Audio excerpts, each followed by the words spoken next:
Hello, everybody. Welcome to the second Mentor series. It's lovely to see you all. I'm really excited about tonight's session, tonight's episode in the series. We are discussing festivals, which is one of, honestly, the top sectors that is requested within event grads and within other groups that we're in on Facebook where it comes to students and graduates and newcomers. It's really an industry or a sector that everyone is so interested in, whether it's to work, whether it's to just know what goes on behind the scenes. So I'm really excited to introduce you all to Renae Brown, who is an event and festival expert and specialist who has worked in festivals for over 12 years. Am I right in saying? Yeah. Amazing. So I'll let you introduce yourself, and we have a couple of questions already set out, but if you have any questions throughout the session that you want to pop in the chat, please do, and we'll get to them at the end once we've gone through them all. But it's a very casual discussion, so if there's anything you want to ask at all, please do just pop them in the chat. So Renae, how are you today? How are you this evening? I'm good, thank you. It's good to see so many people here. I wasn't sure who was going to come, but yeah, this is great. So good. Yeah, thanks for coming, everyone. And I'm glad that I decided to put some makeup on. That's me. I literally fake tan 5 minutes ago. I was like, I need to look a little bit fresh. But if you'd like to introduce yourself and tell us a little bit about what you're up to, your role, and yeah, it'll be lovely to hear your story. Yeah, I'm getting used to introducing myself at the moment because I've only recently gone freelance. So I guess my title is freelance festival and event specialist and founder of Arby Projects. But that's only been for 2 months now. Before that, I was festivals manager at Vision 9 for 3 years. Before that, I was campaign manager and events manager at AIF. I've been a promotions manager. I've been an assistant stage manager. I've done artist liaison. I've had all these different sorts of roles over the years. But yeah, right now I am in the freelance world, it's been fun so far. That's amazing. And that must have been some transition as well from that job security they always talk about. Yeah, I think my boyfriend thought I was a bit insane when I think it was December time. No, it was like October last year. I was like, you know what? I think I want to go freelance. And he was like, we're in the middle of a global pandemic, right? And there are no events happening and no festivals. And I was like, yeah, but I've got a good feeling for next year. Absolutely. And yeah, I said that at the start of October, and I had my first freelance contract by the end of October while still working my full-time job on furlough. And yeah, then I produced the virtual Americana Fest and UK Americana Awards, which happened in January. And then at the end of February, I went freelance full-time, and I've been working with Decordia as their marketing officer the past couple of months, which has been really nice. And I've got a few things in the pipeline, which I'm hoping to hear about next week. And obviously, as all of these steps in Boris's roadmap unlock, it will make things a bit easier. Absolutely. That's so interesting. And it's great as well to hear so much variety. And I think that's one of those benefits you can take from freelancing as well, isn't it? Absolutely. I think the stuff I'm doing with Decordia, I got experience in marketing and PR in my first ever role in the music industry, which was, 10 years ago now. So it's nice to sort of come back full circle to that and be doing it again. It's like riding a bike. And while events can't happen, it's just nice to be working with, an event supplier and helping Cordy, who owns Decordia in the meantime. Amazing. Well, that kind of takes us nicely into that first question then, and where your love for events and festivals and where that journey really started. So what made you join the event industry? I think I just have to blame music, really. I was a huge music fan, and initially I wanted to be a school teacher, and I gave that a go for about a week. I did work experience in my old primary school and absolutely hated it. And then I went to my first festival called Soundwave in 2008 when I was about 15. And I was like a kid in a music candy store. I didn't sit down. I sat down once all day. And that was when I realized I had a sprained ankle because I'd been running from stage to stage. And I did crowd surfing. The Incubus and the Offspring headlined. I met All Time Low and Plain White Tees. It was a lot for a first festival. But I went home to my mum that night and I was like, I'm going to work in music. She was like, yeah, that makes sense. Fair enough. Okay, you do that. And within 6 months, I actually had the band who opened that festival playing a lunchtime gig at my high school. And then it sort of just snowballed from there, really. I was obsessed with just, if there was something that I could volunteer or work at while I was underage, I was there. And that, you know, one of the first festivals I volunteered at, I think I was 16 or 17, and I got booked as a wristbander, which is where most people start when they're volunteering, which was fine. But I was the only wristbander booked for the entire day. So I did, I think, like 10 or 12 hours of just me wristbanding 3,000 people. But I thought it was great. I thought it was the best thing that had ever happened to me. And then I sort of realized soon after that I never wanted to wristband again, because once you've wristbanded 3,000 people by yourself, you're a bit like, I don't want to do that again. What's the next job I can do? So yeah, I guess, yeah, it started from that first festival, and then I ended up working for a music company, but still working at festivals on the side. I launched the Brisbane leg of Sofa Sounds after they approached me to start it in my city, which was really cool. Yeah, I guess that was a really like long-winded roller coaster answer. I'm sorry. That's an amazing answer. It goes to show that journey it takes, really, isn't it? And like where that spark comes from. Because I guess like looking back now, you can see how that journey has taken you to where you are now. Yeah, absolutely. And I think each thing that I've said yes to, or each opportunity I've had, has then led on to something else. So while I was volunteering at all of these different events and talking to all these different people, I remember I went to this like workshop that the local council had set up for music. It was meant to be for musicians, but I wanted to work in the music industry. So I was like, I'm going to go and talk to these people who are speaking and see how they got their jobs. And there was a guy called Graham Ashton, who was to become my future first boss in music. And I asked him, like, how should I get a job in music and events? And he was like, you know, do a bit of study, keep doing what you're doing, work in events, talk to people. I was like, okay, cool, I'll see you soon. And I just kept seeing him at things. So he was programming an event called Big Sound, which is like the Great Escape in Brisbane. And I was volunteering there, and he was like, oh, hey mate, like, you took my advice. And I was like, yeah, I did. Have you got a job for me yet? And he said, well, actually, I'm starting my own company soon, and we will need an intern. So we just sort of stayed in touch. And then, yeah, a couple of months later, I got called in and started interning for them while I was at uni. And I ended up dropping out of uni because it turned into a full-time job as the company was growing and I was sort of learning on the go. And yeah, I became promotions manager, which was like doing publicity for artists, but we were also booking lineups for festivals. So on the day, I would then look after the artists and make sure they were where they needed to be on time. They had their riders. I'd sometimes stage manage. So I was just sort of like forever juggling all the plates, but it was just because I wanted to learn absolutely everything there was that I could be doing. Wow, that's incredible as well, though, because it goes to show from that one piece of advice and, you know, meeting that individual, how that has progressed into where you are. Because I think that's really exciting to, in this industry, because you always hear, you know, about, this is totally not the question, guys, I'm so sorry.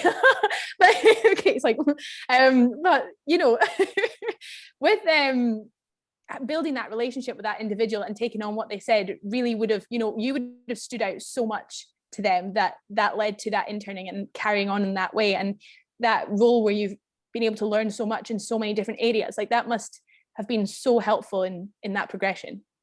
Yeah, I mean, it was sort of priceless. And even though I interned for them for 8 months and I didn't get paid at all in that time, so I had a part-time job and I was doing uni, but then I had proven myself to them as valuable, and I was learning and growing with the company as it was growing as well. So it made sense for them to then give me that full-time job. So the 8 months of unpaid work sort of made up for it.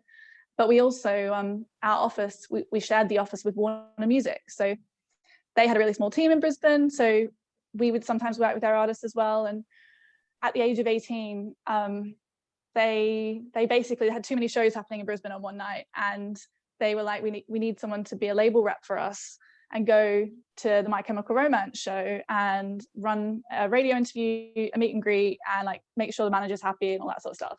I'm like, Renae, can you do it? I was like, I know, like, My Chemical Romance, one of my favorite bands as a 13-year-old. Yes, I can do it, but I don't know if I'll do it well. And that was just my, like, turning up to the venue and being like, oh yeah, I'm here to work with My Chemical Romance. Can you let me in? And then not laugh in my face was quite nice. And that it turned out to be quite an interesting night. It got a bit hairy at one point, where the radio interviewer started being a bit inappropriate with some like kangaroo scrotum gifts that had been signed off, but not by the manager that was in the room. And then they were threatening to pull the promo for the rest of the tour. It was quite dramatic. And I was like, does every night go like this? But it didn't. And I got to do more work like that for Warner as well. So it ended up, I'd go to festivals with their artists and like make sure the artists got to all their interviews on time. So one day I had Rudimental and Tiny Temper, and they both had like 3 or 4 interviews each, and there was only one of me, and I was trying to like get them around to all these different journalists at the same time, which was fun. But that also meant that I was backstage at the festivals, getting to know all the festival people. So when I wasn't doing the work directly with the artists at the festivals, I was probably working on it myself. And yeah, like the first festival I went to, Soundwave, that was in 2008. I went again in 2009, 2010. But as soon as I turned 18 and I was allowed to volunteer, I got a job volunteering in Riders. And I was only meant to do a 6-hour shift, but I just loved it so much. I spent the whole day there. I didn't even see the festival. That's incredible. That's honestly like what an experience that would have been, and that age as well. It really goes to show your like dedication. And yeah, I can't imagine after those experiences being like, actually, I kind of want to do something else. Yeah, no, it was like I definitely caught the bug for it and was like, okay, what next? Absolutely. Well, that kind of covers this question, but I'm going to ask it anyway. So where has your path taken you so far, and what was the next steps after those experiences? So I guess, yeah, so I was working at Footstomp as a publicist by day, working at festivals by weekend, and then I started running Sofa Sounds as well. And so I did all of that for a couple of years, and then 2014 I was like, I want to move to the UK, get some experience in the industry over there if I can. And I'm lucky enough to have dual citizenship, so that wasn't a problem. I'm not here illegally or anything.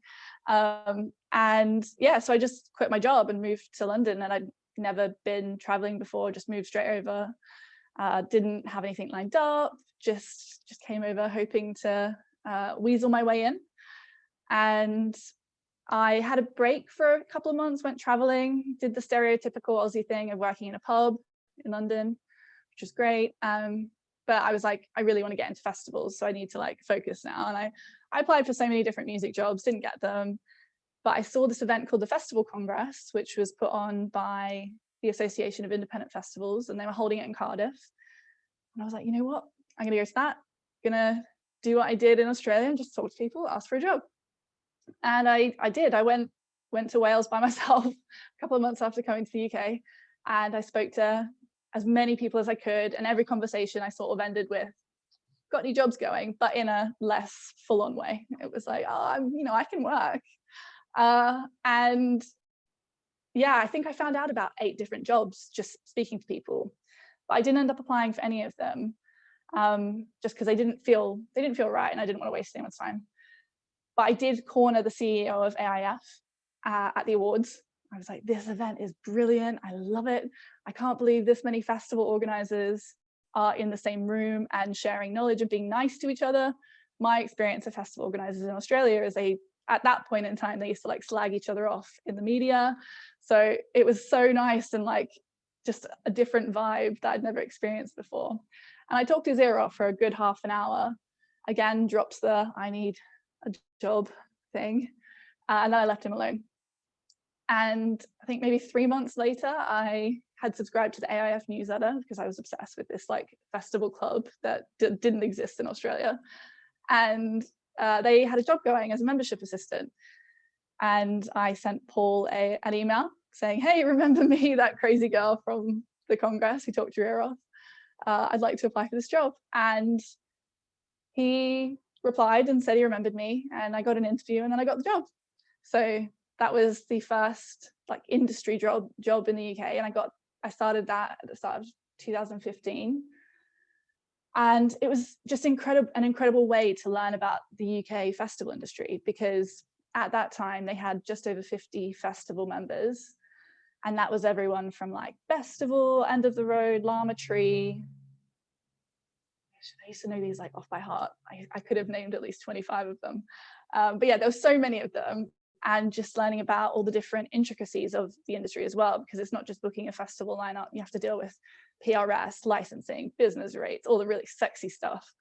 And most of the time, Paul was having to fight those different people on, increases on tariffs for PRS and anything that was going to negatively impact our members. So I got to learn about the industry side and all those nitty-gritty details, but I also got to know all the festival organizers and their teams and all the events, and like I got to go to all of them. I think I went to like 15 festivals in 1 year in the first year. So it was just a really great way to learn on the job. And I was also getting to arrange the training days and workshops for the festival teams as well. And then I got to work on the Congress. So I went to it 1 year, and then the next year I was sort of running it, which was quite cool. And then, 3 years after that, one of the members was Boardmasters, and they had a job going, which I was not qualified for, but applied for anyway. And they were like, that one's been filled, but we've actually got something else coming up. And so we had a couple of conversations, and then they sort of wrote a job spec for me and interviewed a couple of times, and started working at Vision 9, so working on NAS and Boardmasters, BBC Introducing, and as of last year, Cloud9 Glamping. And that sort of brings me up to here. That's incredible. That's an amazing journey. And something when you mentioned about AIF there, that's, someone that's looking to go into festivals, that might be a route that they might not have thought of before, actually. When you think of festivals, you think, right, how can I get to the music festival? How can I get, or any festival in all honesty, like how do I get to that actual festival? But understanding the industry as a whole is going to help you so much when you're in that festival environment. Yeah, absolutely. And like with AIF, we would have 4 member meetings a year and 4 board meetings a year. And I would have to go and I would sit in on those meetings and I have to minute them. And I remember my first meeting, I was so nervous because I was like, all these festival organizers. And I think sometimes I was the only girl in the room as well. And they would all be like talking about all this industry stuff and making decisions about AIF. And it was just so good to like be a sponge and just learn everything and like why festivals make certain decisions a certain way and what the consensus of that group of individuals was on certain topics. And like by the second, third meetings, I was pretty comfortable and down the pub with them afterwards. That's amazing. Imagine being in the pub with all these organizers. I'd have so many questions. Most of the time it was like it was just trying to find out who each other was booking. And then true. After a few pints, you could get some. That's so funny. Do you get some funny stories about artists as well? Yeah. I mean, in like doing artist liaison as well, you have some interesting stories. Always. I don't know if I want to name and shame anyone. We would not force that, especially if it's recorded. Yeah. Maybe later. Yeah, maybe down the pub. Thank you so much for sharing that. It's an incredible story, and you've already got some questions coming through, which is amazing. The next kind of question is more focused on your favorite part. So I'm sure there's a lot of favorite parts, but what is your overall favorite part about working in festivals? I think it's just being part of creating that escape from reality. So I go back to that first day when I went to a festival and how I felt like giddy. And now when I work on a festival and the gates open and I see people come in, I know the feeling that they've got going on. So it's quite nice to be on the other side of that and helping to make that happen for other people. But generally, when the gates open, by that point, I'm quite exhausted. So I do have to force myself to go for a wander around and like actually see the giddiness. That's a really lovely point. And I love that escape from reality side of things, because I guess with everything that's gone on the last year, that's one of the main things we're missing, really, isn't it? Because that escape's not really there right now, but hopefully absolutely light at the end of the tunnel, maybe. I mean, hopefully. I think like Glastonbury has like such a special place in my heart because it was one of the first festivals I went to when I moved to the UK, and I went by myself. Wow. And I was meant to go with an ex-boyfriend basically, and we broke up and I forbid him to go. So I sort of created that situation. But I remember the day I went, I sort of had a bit of a freak out and was like, why am I about to go to the biggest festival in the world by myself? This is going to be a disaster. And it really wasn't. The moment I got on the bus, I sat beside this guy who when I asked if I could sit down, he said no, because he thought I'd said something else. I was like, well, it's the last seat on the bus, so I'm gonna have to sit beside him, and this is gonna be an awkward 3-hour bus trip. But he turned out to be really lovely, and it was just a miscommunication. When we got to the site, his friends met him there, and they were like, who's this random girl you've got with you? And he was like, oh, she's by herself, but she's going to go camp there. They were like, no, that campsite's full. She should come camp with us. And they sort of just immediately took me under their wing. And like one of the girls took my phone and put all their phone numbers in it immediately. And they just checked in on me throughout. Like I'd go off and do stuff by myself, and then they'd check in and be like, hey, we're here, come hang out. And just, yeah, I had the best time. And I feel like, yeah, you go to Glastonbury and you get your sparkle. Oh, I love that. You're so, I mean, we're all sold on Glastonbury. But what an incredible experience with meeting other people that had that much initiative to, you know, take you under your wing in that way. And it's not even just like, oh yeah, come camp with us and not seeing them again. That's really incredible. Yeah, I'm still friends with them as well. I went to one of their weddings last year. Stop it. 2019. Yeah. Wow. I was this close to be like, say if that's your boyfriend now. No. I was like anyone else. But that's a really incredible story. I think that really encompasses why festivals are important as well, and how they really are integrated into our culture. Yeah, I totally agree. Yeah, I think everyone needs to go to that festival at least once in their life. Absolutely. So the next question we've got looks at kind of your current role and where you're at now. So we've kind of gone to your journey so far and how you got to where you are now, but what does a typical day look like in your current role? So at the moment, it's quite different every day, really. So I'll have a Decordia day where I'm working on marketing for them, so doing social media content, improving the website. And for example, on Tuesday I actually went to Manchester to do a promo day with a product that we are going to launch shortly. So that was like going and doing a photo shoot and like getting content in, so that was really cool. And on other days at the moment, I'm working on Americana Fest for 2022, so we've just had kickoff meetings for that. So that is now me setting up more kickoff meetings with various stakeholders, booking in venues, getting agreements in place, putting timelines together that I'm then going to harass everyone about for the next year. But then so that's a couple of days a week, and then the other days I'm pitching for more work, putting proposals together, having calls with people, doing life admin, sorting out my freelance accounting stuff, which is all a whole other world I hadn't really been involved in up until now. But yeah, that's just made me sound really productive. I also have afternoons where I just sit on the couch and watch Keeping Up with the Kardashians. So yeah, don't be fooled. It's the balance. Yeah. That's amazing. I have a wee question in between the next question in that sense then. So you're balancing multiple things. How do you create that prioritization and that time management? How do you manage both? I know you're going to say sitting on the couch helps as well, because that's 100% need that. But what's your kind of tips in that sense? Because I know there's a few that are balancing a few things at the moment too. Yeah, I think like I love lists, and like my calendar and my diary obviously get me through. Although the other day I'd written in my diary Chris call 11 a.m.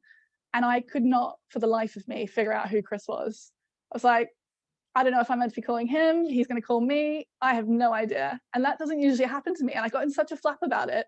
He was my accountant, so it was fine, and he called me an hour late in the end, so we both messed up. But yeah, no, so I think with managing multiple clients at the moment, I find it's good to have like a dedicated day for each one. So that's usually pre-agreed in advance with the client, which days I'm going to work or what afternoons or whatever, whenever meetings are booked. And I try to stick to that and not let stuff seep into other days. And if I've got a list that's looking quite ominous, I try and put some fun stuff at the bottom for me, whether that's a walk or some Kardashians on the couch. But I also think like there's no point making a huge to-do list for yourself for one day when you're realistically not going to get it done. You're then just going to feel like and a bit of a failure. So like realistically, I'll look at my week as a whole and be like, this can go here, that can go here, and plot it like a puzzle. I like that. That's a nice way of fitting it. At the end, you'll have this really nice jigsaw. Exactly. Although some weeks it does not look like a nice jigsaw. It's just like, it's like, oh, yeah. Understandable. Thank you for that. So in regards to your current role, I'm guessing this can be in regards to festivals and your freelancing as well. What are the key skills required for your job role? Oh, that is a good question. I think tenacity, because I think like you've got to hang in there quite a lot. I think you've got to have good stamina. I mean, working on site at festivals, it can kill you. And on that as well, like I used to burn the candle at both ends. I'd work a 12-hour day, then go out drinking, sleep for a couple of hours and be back on site. And that's just not sustainable. So I think, it always comes back to balance and also realizing like when you're stressed out, being aware of that and how to counteract that. I also think good communication skills, because, in my role as festivals manager, I was dealing with so many different types of people, whether that's, the CEO of the company or all the different suppliers, staff, crew, it could be artists, it could be anyone. And everyone's got a different personality and different ways of working. So you sort of have to be a bit malleable. I think those are my top ones. I love that. They're great. And I love tenacity is a great word. I love that one. That's wonderful. Thank you so much for sharing that with us. And I think I hope everyone's writing those down as well, because getting those get that on the CV. But okay then, so going on to the next step, this kind of leads in really well. But what advice would you give to anybody wanting to work in the festival industry? I think try everything once is what I would say. Like even try wristbanding for 12 hours by yourself, because then when you're in charge of wristbanding one day, you'll know not to book just one person to wristband for 12 hours by themselves. So I think, try everything once. Try and not get taken advantage of, because obviously in that situation I was taken advantage of. And it's hard, like, because the festival industry, it looks all glittery and fun from the outside, but once you're on a festival site doing 16-hour days and not getting paid for it, you can then start to resent it a little bit. So I would say, try everything once, but always like draw a line at being taken advantage of.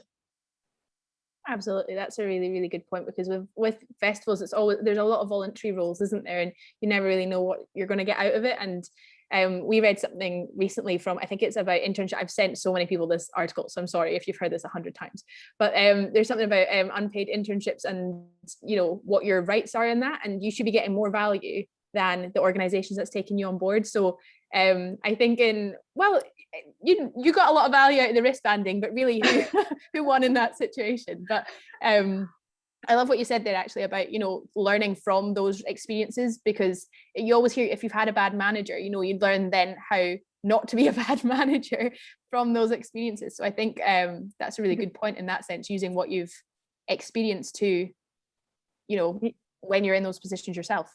Yeah, absolutely. I think like some of the volunteering roles I've had, you then learn. You can see like when you've been on the other side of it and then you're in charge of doing it later down the track, you're like, oh, like don't do that. There was one festival that I was a volunteer at, and I was meant to be an assistant stage manager for the opening and closing ceremonies of this festival. And my job I can't remember if it was a closing or opening, but I was basically meant to just crawl onto the stage on my hands and knees with 2 other volunteers and light a flare. And and it was a sandy, I'm saying it's a stage, it was a sandy like bank, and there was a moat around it. And we practiced the crawling several times, but we never practiced lighting the flare. And I just had a really bad feeling that my flare wasn't going to light, and there was going to be an amphitheater of people looking at me just holding a stick in the dark. And at the very last minute, the actual stage manager, she realized that she hadn't figured out, or she hadn't booked anyone to sit in the audio and sound box and give directions to the team up there. So she was like, Renae, do you want to do that? So I went from being the flare girl to being the girl up in the box bossing the tech team around. And they were like, who is this girl? Because I had the stage manager yelling in my ear. So I would then tell them what to do. And then, sure enough, the flare bit came, and my replacement volunteer, the flare did not light. So I knew. but I'm glad I did that. Yeah, that's a learning curve and a half. Oh wow, thank you so much for that. That's do you know what, it's one of those things as well, and I think you get this in quite a lot of event and festival experiences, is that, you know, you go in with one role and you almost get thrown into the deep end in another, and that's where you learn, really, isn't it? Absolutely. Yeah, just say yes until you pass out and you can't actually do it. No, that's not good. Thank you. So let me see where my questions are. So the next question we have, actually, this again ties in nicely, but what has been the most difficult part of your career so far? Oh, I would say, I think moving to the UK and trying to get a job in the UK industry I found that really hard. I know I made it sound quite easy earlier, but I did feel like none of my Australian experience counted, and I was just starting from scratch. So that was a bit difficult.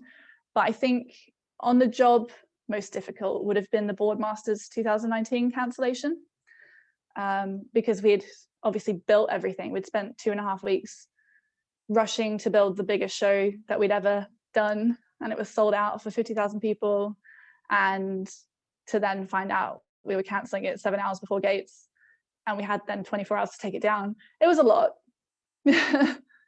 Yeah, wow. It was a tough one.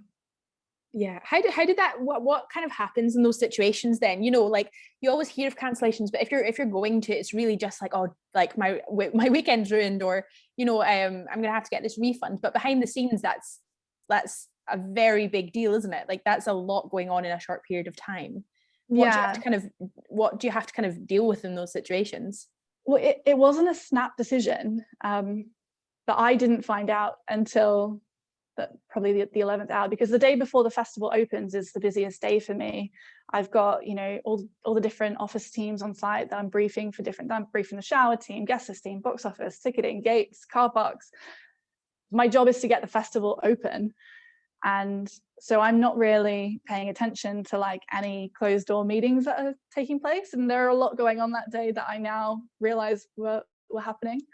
And yeah, at about 7 p.m, my boss pulled me aside and was like, yeah, we might have to cancel the festival because of the weather. And at that moment, it was glorious and Nuki. So I sort of looked at the sky and was like, what are you talking about? And he was like, no, we've been trying to sort this out all day, but there's going to be really bad winds coming. It's going to be really dangerous. And he was like, it's not confirmed yet, and you can't tell anyone. I need you to keep going and get the festival ready to open in case we can. But at that moment, I wanted to vomit, because I was like, you just like, what's the point to keep going? And so I spent the next few hours finishing everything off. And at about 10 p.m, I was still in a buggy going around the site, putting up the last pass sheets. And the festival assistant that was working with me, she stopped driving the buggy because she'd got a message on her phone. And I knew that the message, I knew what it was going to be. So I looked at my phone, and my boyfriend had actually texted me being like, oh, I'm so sorry to hear. So we both found out while we were out in the field, still trying to get it ready to open, which was a bit difficult. And then we had to spend like 2 hours emailing everyone saying, it's not a joke, don't come to site, or if you are here, get ready to pack up and go home. And then we had to be back on site at 5 a.m. in case anyone did show up, because we obviously put the message out quite late. And then we had to pack it all down. It's heartbreaking, really, isn't it? Because you've worked so hard on that for so long. Like, this is another thing with festivals. Like, how long did it take from, obviously it's planned so far in advance, especially if it's a recurring event, but how long does it actually take to plan something like this to then get it cancelled on you like that? Well, we work on it all year round. So we put early bird tickets on sale on the Monday after the previous year's event. And by that point, I have to have booked all the accommodation for the next year before we put the dates out, so it doesn't all get booked up. So it really is year round. And the build is 2.5, 3 weeks on site, and usually takes a week to pull down. It was like gutting, because usually you bust your ass like to get it open, and then you've got the release of it being open, but we didn't get the release. So it was just like, oh, now we've just got to keep going and take it down. Absolutely. And that would have been a learning curve in itself then as well, then something that you can take forward again, I guess.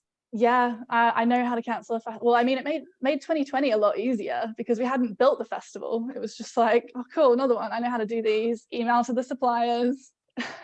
That's the thing. At least in the next one, hopefully, you know, it's going to be like that. God, I cannot Hopefully wait. I can't wait for the Boardmasters gates to open. That it feels like I've got a bit of that vendetta now. I need those gates to open. It's like 2 years worth of like. I know. Oh, bless. Oh, thank you for sharing that. That must have been so difficult, but it is one of those things where you don't hear about it that often, but when you do, it can be, it's one of those things that you kind of, you need to learn about if it's an industry you're wanting to go into as well. Absolutely. And like when festivals get cancelled before COVID, a festival would get cancelled and there would just be backlash online from obviously disappointed people who wanted to come. So like when that festival cancelled, I couldn't read what was going on online because it was like jokes and like people just being like, oh, the weather's not even that bad, and it was just, we wouldn't cancel a festival for the fun of it. It's for your safety, so just shut up. Yeah, it's like you don't understand.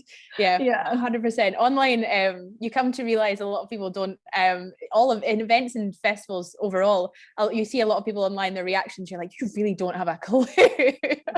Yeah, and then you're like, oh, I just need to like not look at that, otherwise I might have a wine and start replying. Yeah, that's the thing. That's even more dangerous, isn't it? Yeah. So in that case then, going from the bad news first to the good news, what has been your career highlight then? And if it's not My Chemical Romance, it has to be. Yeah, I think like, 13-year-old me would say My Chemical Romance for sure.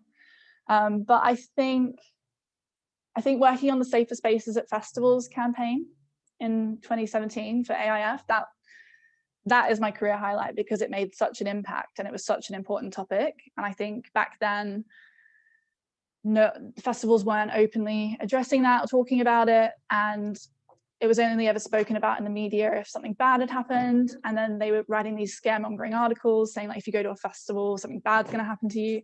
So I think I just feel really proud of that campaign, and it's something that I still work on, like not as the campaign, but it's just something that, you know, I was able to then implement on Boardmasters and NAS when I got the job there. So, you know, we put a sexual assault and harassment policy in place.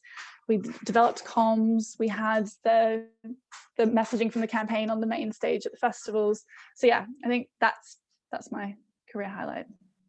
That's incredible. That's a really incredible campaign. I think, can you tell us a wee bit more about it then? Like, how did it come about, and, you know, what was all involved in that experience? Yeah, so that came about off of the back of one of those AIF member meetings. And I think it was Freddie Fellows from Secret Garden Party who brought it to the table because Cosmopolitan had done like a 3-page spread on, if you go to a festival, you're probably going to get raped. And it was a bit outrageous. And so he was like, you know, that's not true. It's scaremongering. We're doing this and this to protect people at our festivals. But I think we need to do a public facing campaign to raise awareness of the issue and teach other event organizers what they could be doing at their shows to make it just more like commonly spoken about. And so Paul and I then had to go away and come up with a campaign, which is tricky because obviously talking about sexual assault is so important, so you can't get it wrong. So we ended up getting external groups in. So we had a bit of a steering group, which was made up of Safe Gigs for Women, Rape Crisis, Girls Against, Penny Mellor, who's like a festival welfare expert, and Kelly Benetton from DHB, who's also got lots of experience in that area. And we just presented our ideas to them. And we were like, we want to do a charter of best practice, but we also want to do a website blackout. So the festivals could do one or either. And the blackout was to black out their websites for 24 hours with a big GIF that was like, hands off unless consent, don't be a bystander, zero tolerance to sexual assault.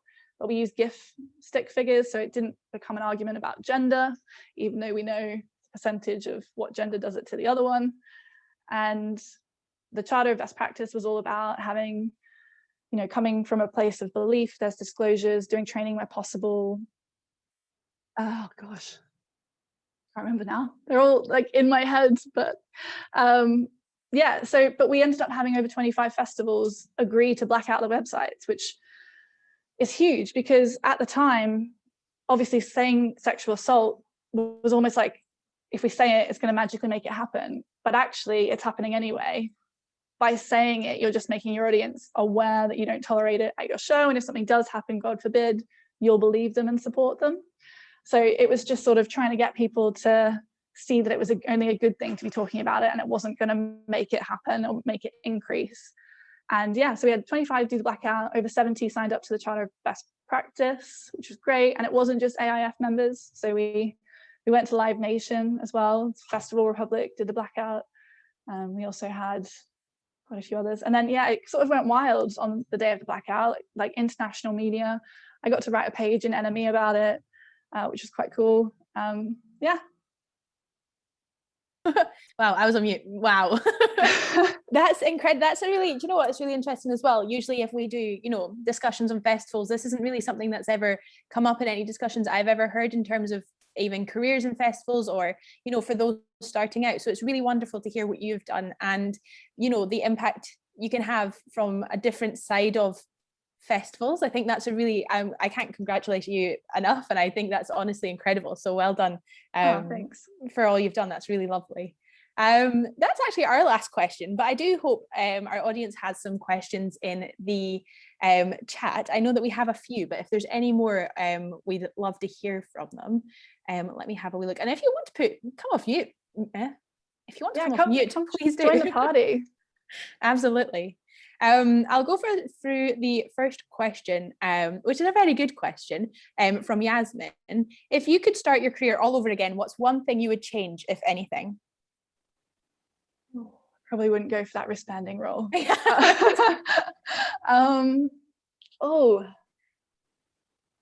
I probably would have moved to the UK sooner. Interesting.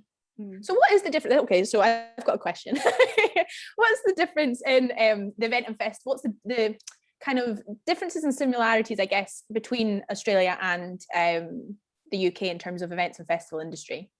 I guess what I would have said a few years ago is that there's way more in the UK, and there still is way more. I mean, there's meant to be 900 festivals in the UK every year, which is just bonkers.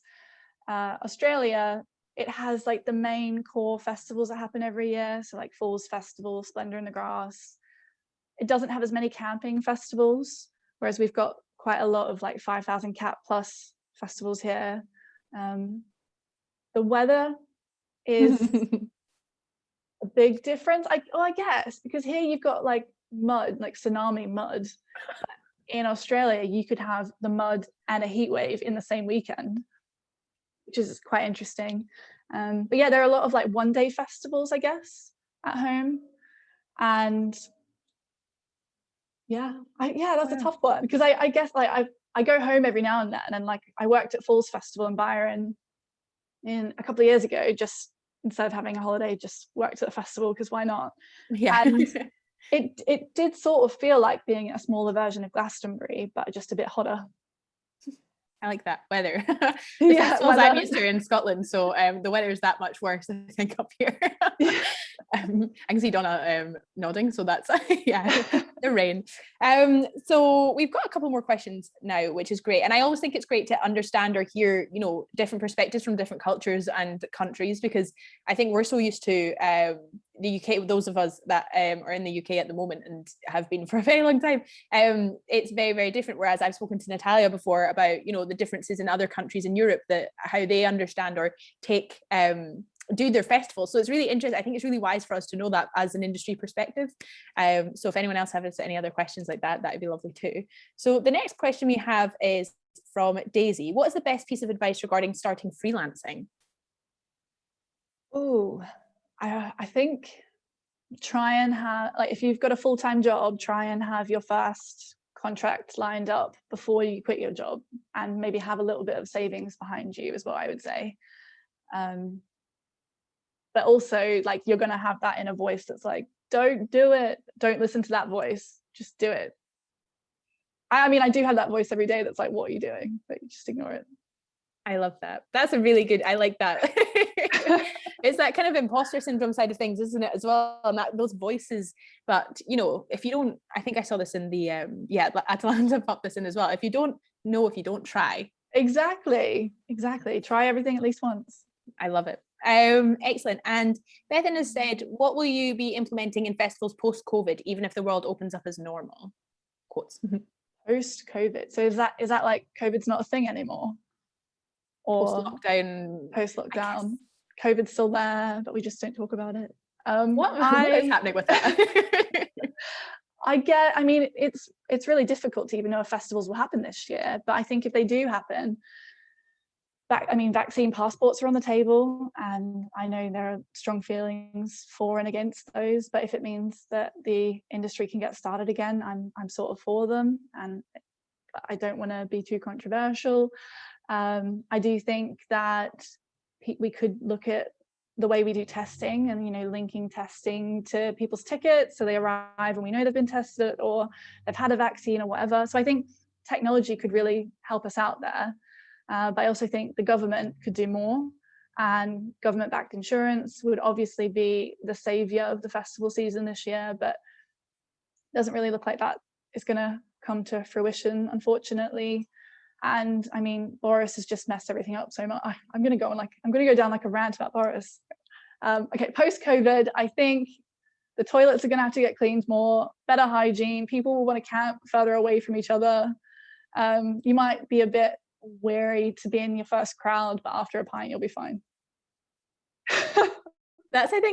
We talk about this quite often, actually, about how, we're all for getting back to festivals, and then if we think about it a little bit too much, we're like, hold on a minute, like it's going to be our first time in a very close space. How are we going to feel about that? It's especially in festivals where you're used to getting bashed about. Exactly. Yeah, I was at the South Bank in London on the weekend, and it was like a festival was happening there. There was thousands of people. I've never seen it as busy, but I got really excited. They had portaloos set up along the South Bank, and I genuinely was like, I've never been so excited to use a portaloo.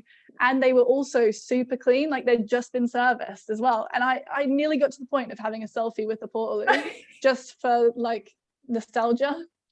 That's an interesting point though as well. Like we're so used to those portaloos, we'll go in any state, but now it's like, now there's gonna have to be a standard, VIP loos are gonna go out the window. They're all gonna be VIP. They have to be, like, gosh. And like when a festival toilet's gonna get lights in them, portaloos, come on, it's 2021, put a light in a portaloo. You can get those solar powered ones, come on. That is such a good point. I've never thought about that. I think they assume you're just like, you get to a stage and it's nighttime and you're like, whatever. That's why they end up so messy though. I've got like, I nerd out about toilets a bit too much. I've got like a certain toilet I'll pick if there's a row of them. I know which one like I want to go in. If I go in and there's like nothing to hook my bag on and there's no mirror, that's quite annoying. Like, I love that it's got to a stage where you know that. Yeah, that's such a good point though. And toilets are something that's like, when organising a festival, that's one of high up the list of priorities in booking, isn't it? I think if we've watched Fire Festival, well, that's why Glastonbury had to have a fallow year when the Olympics happened. There wasn't enough infrastructure. So yeah, and then like, if I think it's on the Purple Guide, there's like a ratio for how many toilets you need per for whatever your capacity of the event is, the same way you do it with security guards and figure out camping density and stuff like that. Yeah, it's all very I bet when you guys joined this call, you didn't expect us to be talking about toilets. I love these comments as well. I want to make sure I'm pronouncing Imantas's name correct. You can let me know. I do apologize if I'm not. But he's asked, best ways to join the industry being a foreigner in the UK. Did you start from your connections back home? My boss tried that in Australia. He basically emailed everyone he knew in London and was like, meet Renae. And I had some really like awkward coffees with people who had no idea why I was being introduced to them. One of them gave me their house for a couple of weeks. So that was nice. But that was nice just to meet people. But I think, as a foreigner, I just targeted the festival congress, really. I was like, that looks like a bit of me. And there's going to be lots of festivals there that I can speak to. So I'm gonna go and try it. And that's how I then found out about the NOWI group on Facebook, the Network of Women in Events, and lots of jobs get put in there as well. So even how many years have I been? 7 years later, that one event is still been so useful for me. Wow, that's a really good point. And I think another kind of point to make in that sense is, you know, you hear of these big festivals, but really how many did you say? It was like 900 in the UK? Apparently there's 900 festivals that take place every year in the UK. If you go on e-festivals, it's a good resource for like figuring out the festivals closest to you, what their capacity is, dates and stuff like that. But yeah, that's really actually another way to get a job, is like go on e-festivals, look at the festivals closest to you, then just email them direct or see if they've got jobs going on their websites, because not all of the festival jobs get posted on like a jobs board or on LinkedIn. They just tend to sometimes put it on their website, and it doesn't get to see the light of day as much as it should. That's a really good point. And a lot of people, especially students and graduates, or anyone that's kind of looking to enter the industry, that's the first thing you kind of look for, those jobs boards. But it is very irregular to see a festival job published, actually. Yeah, well, and I think because, you know, your Live Nation, AGs, Vision 9, Broadway Live, From the Fields, all those different festival companies, there is not that many of them in the UK. Yeah. So I think people, you know, you want to work at a festival, but if you want to work at a festival, there's not many jobs at those companies. So then you have to look further down at like the event production companies. So you're like Eye of the Storm, SD Productions, I can't remember off the top of my head. And then there's suppliers. So you could go work for a toilet company. You could go work for Decordia, who does like the decor and installations at festivals. You could work, there's so many different layers of how you could get into the industry, or you could just start freelancing. So you could have your whole summer booked with a different festival every weekend and become the queen of box office, do the box office at all the different festivals. Box office is so fun if anyone gets a chance. Yeah, box office is great. People. Yeah, or guest list or accreditation, or you could work in the site office. There are so many different on-site roles that you could book in as a freelancer to get your head around all the different events and just get some experience. Absolutely. I love that. We actually have some more toilet answers. There's also, Daisy says there's toilets that can create electricity from people using them, and I think that is excellent. That's amazing. Are they the compost ones? Why was I picturing someone pedaling? Yeah. Hi, Daisy. Yeah. No, they I've seen them, like that somebody took it apart and showed me how it worked. But it's not the compost ones. They're specifically designed toilets that when you wee or go poo in them, it kind of like converts that into electricity. They tested it at Glastonbury to see if it would power Glastonbury. Oh gosh. I don't know what come back from that, because they were thinking about having it for refugee camps because Glastonbury's so big. But I know that technology is there, and that was 5 years ago that they were testing it. So that's amazing, and it sounds like such a Glastonbury thing that they were the ones to try it. Yeah. That's amazing. I think Glastonbury is one of those places that are just so innovative, aren't they? They're not scared to try them, and I think that's why it's one of those places that other festivals look at as, I guess, best practice and what's the word? Inspiration. Yeah, definitely. I think Glastonbury is the exception to every rule. Yeah. So we don't have much time left, and I don't want to keep everyone for too long, but I would love to know if you have any other questions for Renae and her experience, especially if festivals is something you're looking to get into, or you've had a couple of experiences and you're wanting to get to that next stage. We'd love to hear if you have any questions. I feel like I could ask a million and two. No one just yet. Okay. Well, in regards to, I was thinking about it and I'm just going to bring it up. There's a great company that does the waste at Transmit in Glasgow, called Grant Henderson, and all their what's it called in a car? Registration plates have like other words for toilet words as their number plate, and it's just so fun because you see them and it's just like something. It's just, check them out. That's before I start talking about more toilets. Georgina has saved the day. So thank you. What are your thoughts on the festivalization of corporate events? I love festivalization. That is a great academic question. Is that like when big sponsors and corporate companies have like festival style events for like team building days or like away days and stuff? Have I got that right? I'll double check what Georgina's looking for. Yeah. I think if it's done right, then yeah, go for it. Like, who doesn't want to go to a fake festival on a work day? That's great. But I don't know, like, I don't really know much about it, to be fair. I've not been involved in many corporate events. But yeah, I think anytime there's more festival vibes around, that can be a positive thing. I guess another question I've seen off the back of dissertations, and I don't think, oh wait, Daisy's got another question. Okay. What's the best way of finding contracts to take on as a freelancer? So I have been in lots of different Facebook groups, just like doing a bit of lurking, and there's quite a lot of opportunities that are getting posted on there. And obviously LinkedIn is great as well. But I everything that I've ever got, like any opportunity I've ever had, has come from something previously, like previous work. I have lost all words. It's like after 7:30, I can't speak, sorry guys. Yeah, no, so I think anything I've ever gotten has come from someone I've either worked with or met along the way. I do find that when I just apply cold to some things, I usually don't hear back, which is a bit shit.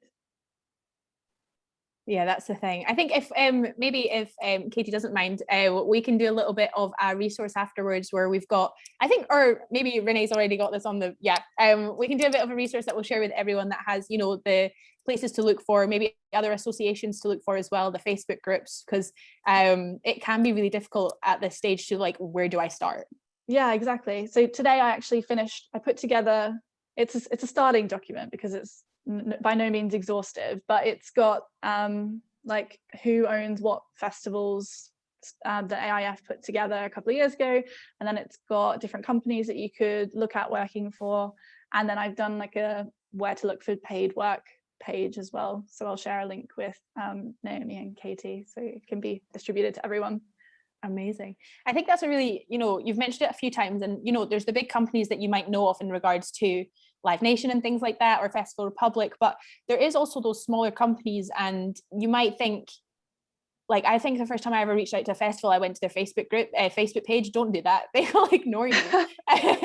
Or maybe some smaller ones will not. But I think I went to Transmit and just messaged them there because I had no idea who owned it. I had no idea who ran it. I didn't realize there was an organization behind it. So, you know, researching who those organizations are and who those people in charge are, and have a look at those. Well, to be honest, I always say looked at LinkedIn, but I don't think I know any of the any of my contacts are on LinkedIn for festivals, unfortunately.